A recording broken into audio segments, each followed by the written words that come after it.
the Week 7 BFFL video. Week 6 was a down week for scoring. Wasn't the explosive scores that we saw last week. And I think that's one of the reasons we got both our Ofer teams off the schneid. Both the Ass Pounders and Goat Town got their first wins of the year. Congrats to both of them. As far as the survivor pool goes, it's been trimmed down to 4. George Commissionton and his merry men could not figure out a way to score more than 104 points. So, Commissionton, time to cash in those 1776 war bonds and pay the league its money. Now on to the Week 7 matchups.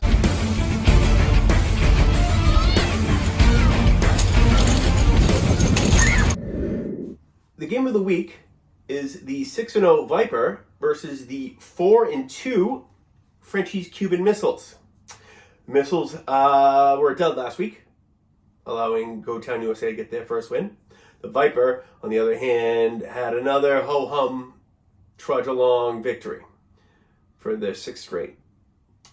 This week, though, the Frenchies Bills are aimed squarely at New England, which is probably a really bad sign for the Viper. Kind of think the charade is over for the Viper. Probably should change his name to the man behind the Iron Mask, or I don't know, there's a Wizard of Oz reference in there that I want to give, but I'm just not smart enough. Anyway, so Viper loses this week for the first time. Frenchies pretty comfortably.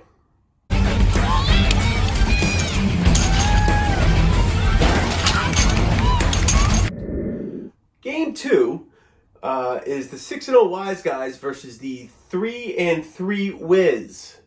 This game could have been game of the week, but Cowboys and Bengals both on a bye makes this game really kind of just lacking star power.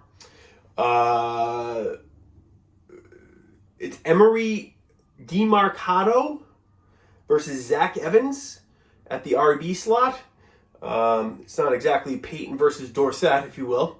But anyway, I think the Wise Guys keep their undefeated streak alive. It's a slugfest, whatever you want to call it. Wise Guys over the Wiz in Game 2.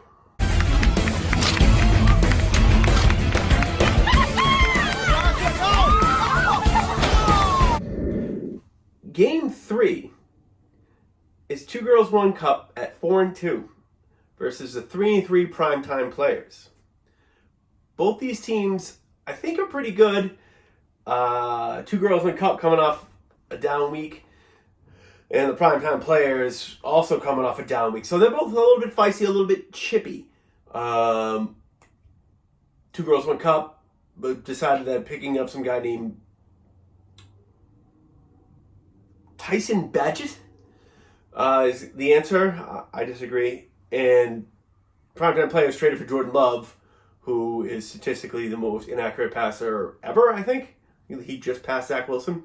Regardless, the primetime players edge out 2 Girls.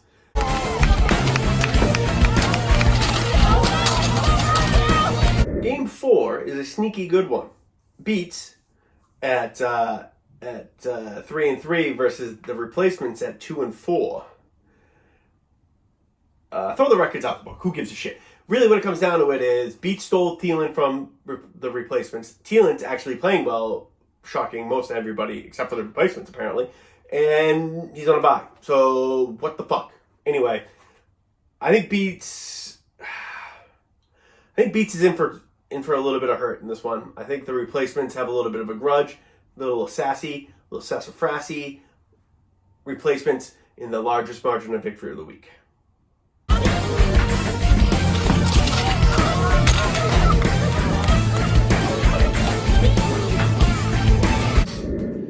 Game 5 is the 1-5 Goat Town versus the 2-4 Commissionton.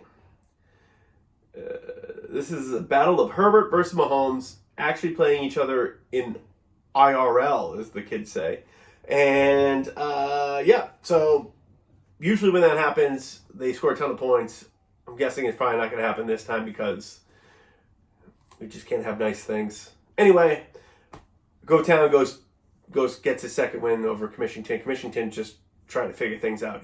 His team kind of fucking sucks. Game 6 is the battle of the 1 and 5s. The Ass Pounders versus the Love Boat Captain. Lamar and Carr are going to lead the Ass Pounders to victory this week. The Love Boat Captain doesn't have any answers. He has Ritter and Baker Mayfield as his 2 quarterbacks this week. The man cannot catch a break. The Ass Pounders get their second win. They're on a winning streak now. Lee could be in for some turmoil if both GoTown USA and the Ass Pounders get hot. Don't let them get hot. Anyway, all right, congrats everybody. Sorry for the lackluster email, but that's just email. Video. Got a little brain fog going on today. I don't know what's going on. Anyway, see you guys on the pitch or the field or whatever we're calling it these days, and have a great week.